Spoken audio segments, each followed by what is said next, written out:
गरीब ननद के महंगे कपड़े। कानपुर शहर में संजय अपनी माँ चित्रा के साथ रहा करता था। उसकी शादी गरिमा से होने जा रही थी। संजय की एक बहन भी थी जिसका नाम था किरण। उसकी शादी ऋषभ से हुई थी और वो कुछ ही दूरी पर रहा करती थी। शादी वाला घर है और किरण अभी तक नहीं आई। इस लड़की को तो काम से कोई मतलब ही नहीं है। क्या करूं मैं इस लड़की का, सुनती भी तो नहीं है मेरी। अरे क्यों नाराज हो रही हो माँ, आ गई मैं। ये कोई समय है आने का? शादी करके 2 गली दूर बस गई है तू, फिर भी न जाने आने में इतना टाइम क्यों लगाती है। ससुराल क्या चली गई, तुझे मायके की कोई चिंता ही नहीं होती अब। ओहो माँ, मुझे अपने घर के भी कुछ काम होते हैं ना। चलो छोड़ो, ये बताओ क्या काम करना है। तेरी होने वाली भाभी के लिए कपड़े और गहने आ गए हैं, वो सब अच्छे से देख ले और उनको पैक करवा दे। उसके बाद ये भी चेक कर ले कि सबको इनविटेशन पहुंच गया है कि नहीं। और भला क्या काम होगा, लेकिन तुझे तो इतनी भी फुर्सत नहीं मिल रही है। अच्छा माँ, अब से मैं टाइम पे आ जाऊंगी। चलो गुस्सा मत करो। और संजय कहाँ है? अरे यहाँ हूँ, शेरवानी लेने गया हुआ था। देखकर बता कैसी लग रही है, एक नंबर है ना। कमाल की तेरी पसंद कभी बुरी होती ही नहीं है। बस भगवान से प्रार्थना कर कि तूने मेरी भाभी सही चुनी हो। चलो चलो, अब बातों में समय खराब ना करो, बहुत सारे काम पड़े हैं। मुझे तो पता ही नहीं कि इतने टाइम में कैसे हो पाएगा ये सब। अरे माँ शांत हो जाओ, सब हो जाएगा, मैं हूं ना यहाँ। देखते ही देखते शादी वाला दिन भी आ जाता है और शादी वाले दिन किरण अपने भाई का शगुन लेकर गरिमा के घर जाती है, जहाँ गरिमा की सहेलियां भी होती है और वो किरण को देखकर कहती है, अरे कौन हो, ऐसे घर में क्यों घुसी आ रही हो? ओहो, लगता है जहाँ शादी हो वहाँ ऐसे लोग बस घुसते ही चले आते हैं। अरे गरिमा, लगता है तुम्हारे घर की काम वाली यही है। कुछ दे दो इन गरीबों को भी, दुआ ही देंगे तुम्हें। वैसे भी ना खुशी के वक्त ऐसे गरीबों को दान देना अच्छी बात है। हाँ, बस दान इनकी औकात जितना ही देना, वरना इनकी आदत खराब हो जाती है। ताकि देख लो, तुम्हारे पास तो बहुत कुछ है दान करने को। अरे तुम लोग चुप रहोगे? ये मेरी ननद है और शादी का शगुन लेकर आई है। कुछ तो देख कर बोला करो, बिना देखे ही कुछ भी बोलने लगती हो। अरे देख की तो बोला था, तो खुद देख, तेरे घर के नौकर ने इनसे अच्छे कपड़े पहने हुए हैं। अब अगर लड़के वाले होकर ये ऐसे आएगी तो हम और क्या समझेंगे। इनको देखकर कहीं से भी लग नहीं रहा कि ये अपनी होने वाली भाभी के घर आई है। वो भी इतने बड़े और अमीर खानदान में। खैर जाने दो, अब क्या ही बोले। बस चुप रहो अब। सॉरी किरण, इन लोगों को माफ करना, ये ना बस ऐसे ही मजाक में बोल दिया इन्होंने, तुम बुरा मत मानना। कोई बात नहीं भाभी, गलतफहमी हो जाती है। वैसे आपको भी सोचना चाहिए था, आप अपने भाई के ससुराल जा रहे हो, कुछ तो अच्छा पहन लेते। अब आपकी वजह से ये सब मेरा मजाक बनाएंगे। सॉरी भाभी, आगे से मैं ध्यान रखूंगी। किरण को बहुत बुरा लगता है, लेकिन अपने परिवार की वजह से वो गरिमा को कुछ नहीं कहती और उदास मन से वहां से चली जाती है। कुछ दिन गुजरे और संजय की गरिमा से शादी हो गई। गरिमा अमीर घर की लड़की थी और वो बहुत ही घमंडी थी। शादी के कुछ दिन बाद किरण अपने मायके आई और उस समय गरिमा अपने महंगे कपड़े पूरे कमरे में फैलाकर चित्रा और कुछ औरतों को दिखा रही थी। देखो इन कपड़ों की चमक, मेरे भाई ने पेरिस से मंगवाए, असली सिल्क है, हाथ से बुने हुए डिजाइनर कपड़े हैं। ऐसे कपड़े ना लोगों को देखने तक नहीं मिलते। वाह गरिमा, ये तो सच में बेहद खूबसूरत है। होंगे भी क्यों ना, अपनी शादी में इतना खर्च करना तो बनता ही है। ये तो कुछ भी नहीं है, अभी तो इससे कहीं महंगे कपड़े लेने हैं मुझे, ताकि जो भी मुझे देखे बस देखता रह जाए। मेरे ससुराल वालों को भी तो पता होना चाहिए कि मेरा मायका कितना अमीर है। वहीं किरण का ससुराल गरीब था, इसलिए वो सादे और पुराने कपड़े ही पहन पाती थी। गरिमा और उसकी सहेली सीमा दोनों बात कर रही थी कि तभी किरण भी आ जाती है, जिसे देखते ही गरिमा ने नाक भौवें सिकोड़ना शुरू कर दिया। नमस्ते भाभी, माँ कैसे हैं आप सब? अरे वाह, आपके कपड़े तो बहुत सुंदर है, लगता है मायके से लेकर आए हो। इन कपड़ों में ना आप बिल्कुल परी लगोगी। अरे किरण, ये क्या पहना है तुमने? ऐसा लग रहा है जैसे किसी मेले से उठा लाई हो। कम से कम कपड़े तो अच्छे पहना करो, भला तुम्हें देखकर कोई कहेगा कि तुम मेरी ननद हो। भाभी वो बस घर के काम में लगी रही ना, इसलिए। लगता है तुमने शादी के बाद कुछ नया लिया ही नहीं। वैसे तुम्हारे ये पुराने कपड़े देखकर मुझे लगता है तुम्हारे घर में शायद फैशन का फ भी नहीं होगा। फैशन का फ नहीं होता है, एफ होता है। तुम भी ना कुछ भी बोलती हो। हाँ हाँ, जो भी है भंगार है। आजकल के टाइम में लोग ये देखते हैं कि सामने वाले ने कितने अच्छे कपड़े पहने। अगर आपके कपड़े और घर के नौकर के कपड़े एक जैसे लगेंगे तो अनजान लोग तो आपको नौकर ही समझेंगे ना। गरिमा बस करो। किरण जो भी पहने हमारी नजरों में हमेशा खास ही रहेगी। वो इस घर की बेटी है और वो चाहे कुछ भी पहने, वो इस घर की बेटी ही रहेगी। हमें कोई दिखावा नहीं चाहिए, रिश्ते ऐसे ही चलते हैं। हाँ, आपको जो सोचना है सोचिए, लेकिन मेरी नजर में तो फैशन और पैसे की अहमियत है। आखिर दुनिया यही देखती है कि किसने क्या पहना है। अगर आपको बाहर 4 लोग देखे तो उनको मालूम होना चाहिए कि सामने कोई अमीर इंसान है। हमेशा ऐसे कपड़े पहनने चाहिए। बस करो बहू, बहुत हो गया। जाओ और जाकर अपना कोई काम देखो। गरिमा काफी उल्टा सीधा किरण को सुना देती है और उसके बाद चित्रा के कहने पर अपने कमरे में चली जाती है। उसके जाते ही चित्रा अपनी बेटी से कहती है, बेटा इसकी बातों का बुरा ना मानना।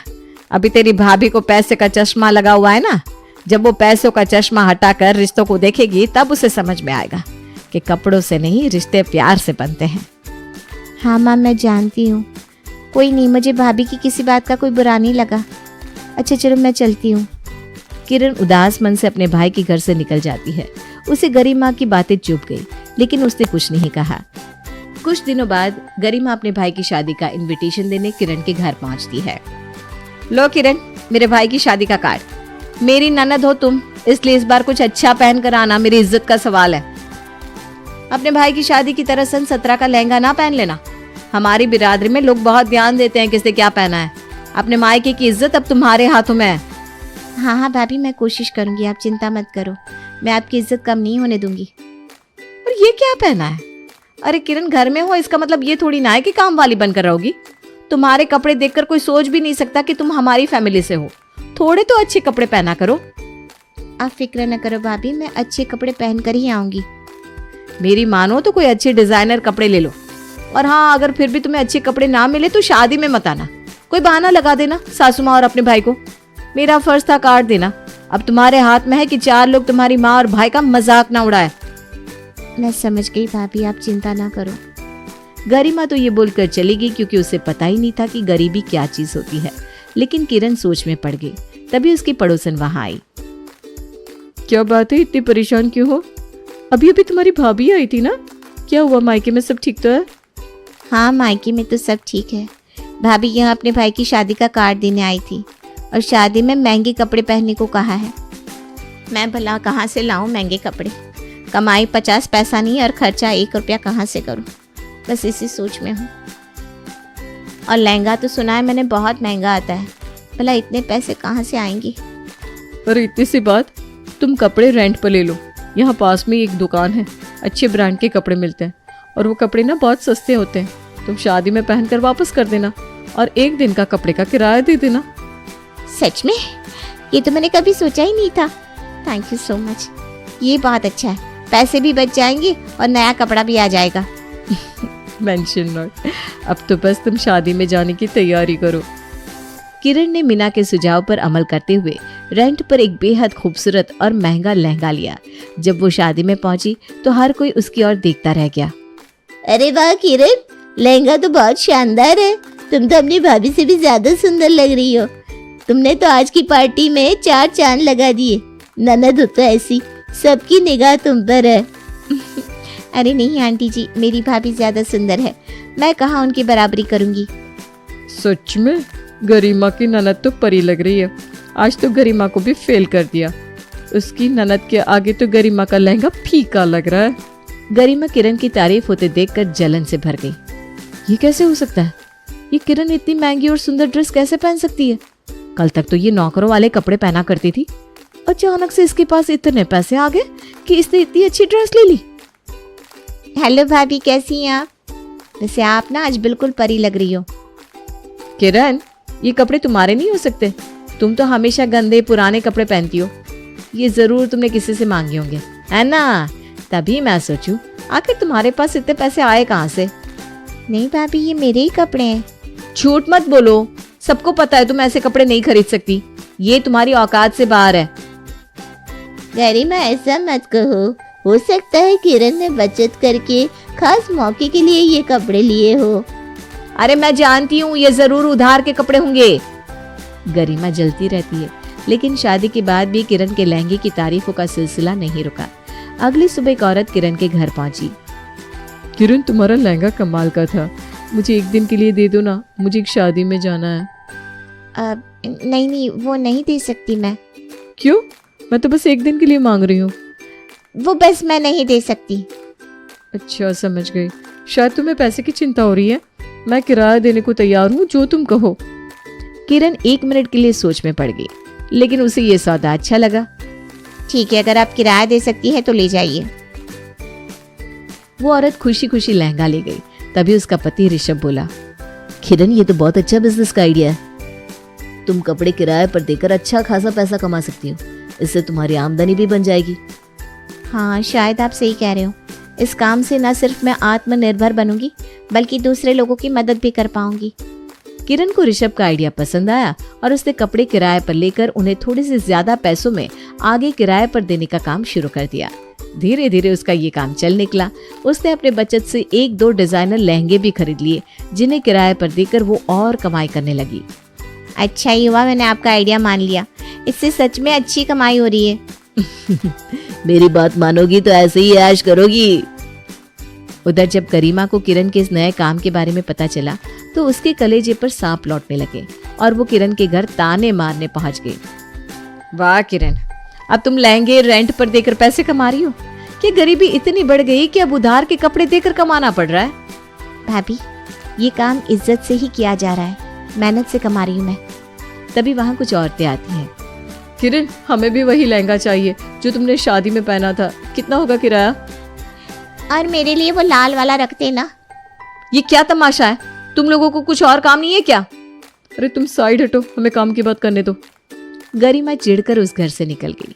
वो मोहल्ले से गुजर रही थी, तभी उसने कुछ औरतों को किरण की तारीफ करते सुना। क्या कह रहे हो तुम लोग? किरण की इतनी तारीफ क्यों कर रही हो? अरे वो गरीब है, उधार के कपड़े पहनती है और उन्हें रेंट पर देती है। तुम सबको हो क्या गया है? गरिमा, इसमें बुराई क्या है?